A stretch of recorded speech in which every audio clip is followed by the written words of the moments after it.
ఎప్పుడు చంద్రబాబు నాయుడు గారు అనేది ఏంటంటే ఆయన ప్రైవేటైజేషన్ ముఖ్యమంత్రిగా చెప్పుకోవచ్చు ఆయన ఒక రకంగా చెప్పాలంటే. ఎందుకు నేను ఈ మాట అంటున్నానంటే ఆయన ముఖ్యమంత్రి చేశారు కదా ప్రజలు.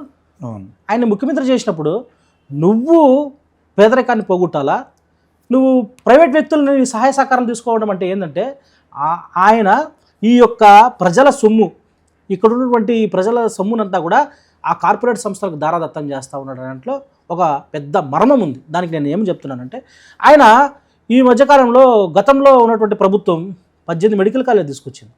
అంటే గత ప్రభుత్వానికి ఇది ప్రభుత్వానికి పెద్ద తేడా ఏం లేదులే, కానీ 18 మెడికల్ కాలేజ్ తీసుకుని వస్తే ఈరోజు ఆయన P4 విధానం పేరుతో ఆ మెడికల్ కాలేజ్ అన్నింటినీ కూడా ఆ కార్పొరేట్ సంస్థలకు ఇస్తున్నాడు. అంటే అక్కడ ఉన్నటువంటి భూమి ఎవరిది? ప్రభుత్వానిది. అక్కడ ఉన్నటువంటి ఇన్ఫ్రాస్ట్రక్చర్ అంతా ఎవరిది? ప్రభుత్వానిది. ఇది నీ తీసుకొని వెళ్ళిపోయి దానికి ఇచ్చేసి మీరు దాన్ని ఫ్రీగా నడపండి అంటాడు.